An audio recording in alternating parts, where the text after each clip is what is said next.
এসব দেখুন, আসসালামু আলাইকুম। দেখেন আমার গাছে কতগুলো নারকেল হয়েছে, সব কটিয়া সব খুশি হয়েছিলাম পাড়াইছি, কিন্তু একটা ভিতরেও নারকেল নাই।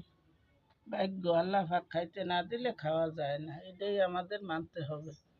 সবই আল্লাহর ইচ্ছা। দেখুন নারকেল নেই, খালি শুকনা ভিতরে, কাঁচা নারকেল উপরে, অথচ তার ভিতরে নারকেল নাই। এই দেখুন, এই ভাঙ্গিয়া থুইছি, এই ভাঙ্গিয়া দেখি একটা নারকেল নেই, 9টা নারকেল। এখন সবই আল্লাহর ইচ্ছা। একটু একটু ভিতরে হয়েছে, এই একটা, এদের নাই, এগুলারও নাই। তাই আল্লাহর ইচ্ছা, সব কিছু আমাদের মানতে হবে। দেখতে খুশি হলে হবে না, আল্লাহ পাক কিসমতে না রাখলে খাওয়া যাইবে না। আল্লাহ হাফেজ, ভালো থাকুন সবাই। আল্লাহকে মানুন, স্মরণ করুন, এটাই আমাদের কাজ। আল্লাহ খুশি থাকলে আমরাও খুশি। আল্লাহ হাফেজ, ভালো থাকুন।